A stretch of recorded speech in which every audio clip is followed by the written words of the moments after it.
মালদা জেলার বাসী আমি, স্বাধীন হাওয়ায় ঠাইও ভাইরে, ধীরে চলে রে মাঝি ভাই, আর তো তারা নাই, ধীরে চলে রে মাঝি ভাই। ভূমিপুত্রের ভূমি দখলের লড়াই। একদা ভূমির হাত ধরে জনপ্রিয়তার শিখরে পৌঁছানো সৌমিত্র রায়ের সামনে এবার নিজ ভূমিতে বাজিমাত করার লড়াই।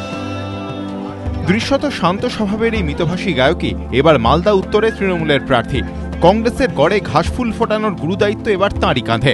কর্মসূত্রে কলকাতাবাসী হলেও তার জন্ম মালদার হরিশ্চন্দ্রপুরে। স্কুল জীবন দার্জিলিংয়ের সেন্ট পলসে, তারপর কলকাতার সেন্ট জেভিয়ার্স কলেজ। কমার্স নিয়ে পড়াশোনা করলেও সৌমিত্র পেশা হিসেবে বেছে নেন সাংবাদিকতাকে। যদিও শেষমেশ সাংবাদিক সত্তাকে ছাপিয়ে যায় শিল্পী সত্তা। চাকরি ছেড়ে সঙ্গীতে ডুব দেন তিনি। গানের প্রতি সৌমিত্রর ভালোবাসা ছোটবেলা থেকেই। সেই ভালোবাসাকে আঁকড়ে ধরেই জীবনের পথ চলা শুরু। 1999 সালে তৈরি হয় ভূমি, বাকিটা ইতিহাস। রাজনীতির কুরুক্ষেত্রে ঝাঁপ দিয়েও নিজের শিল্পী সত্তাকে বাঁচিয়ে রাখতে চান সৌমিত্র। আর তাই প্রচারের জন্য মালদা রওনা হওয়ার আগে ভূমির একটি অনুষ্ঠানে যোগ দিতে বিশেষভাবে অনুমতি চেয়ে নিয়েছেন তৃণমূল নেত্রীর কাছে। আগামীকাল একটা ভূমির অনুষ্ঠান আছে দমদমে। যেহেতু আমার কমিটমেন্ট ফার্স্ট ভূমি, আমি ভূমির আগে এনগেজমেন্টটা কমপ্লিট করে তারপরে কিন্তু আমি পরশুদিন বা তারপরের দিন যখনই হয়, আমার মুখ্যমন্ত্রী যখন বলবে, আমার দিদি যখন আমাকে বলবে, আমি মালদা পৌঁছে যাব। প্রশ্ন উঠতেই পারে, গায়ক সৌমিত্র হঠাৎ রাজনীতিতে কেন?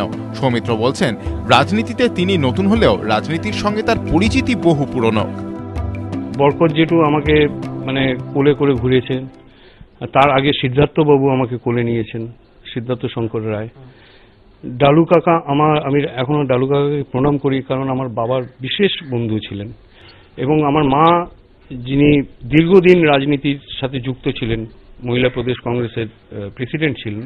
আমি কিন্তু জেতা বা হারার জন্য আসছি না, আমি কিন্তু মানুষের কাছে পৌঁছবার জন্য আসছি।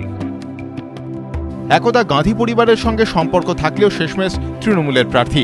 সৌমিত্র বলছেন, মমতা বন্দ্যোপাধ্যায়ের সঙ্গে তার পরিচয় আজকের নয়। সাংসদ নির্বাচিত হলে শিশুদের শিক্ষার স্বার্থে কিছু করতে চান তিনি। বর্তমানে দক্ষিণ কলকাতায় তার বাড়ির কাছে একটি পথশিশুদের স্কুলের সঙ্গে সক্রিয়ভাবে জড়িত তিনি। প্রাণ জুড়ে গান, অবসরে ফেসবুক, গল্পের বই কিংবা লেখালেখি, সুযোগ পেলেই সব ভুলে মেতে ওঠা খুদেদের সঙ্গে, বিপদের সময়ে পাশে দাঁড়ানো প্রতিবেশীদের। এহেন সৌমিত্রের সামনেই এবার অন্য চ্যালেঞ্জ। কিন্তু সৌমিত্র বলছেন, চ্যালেঞ্জ কোথায়? এ তো মানুষের কাছে যাবার সুযোগ মাত্র। অরিত্রিক ভট্টাচার্য, এবিপি আনন্দ, কলকাতা।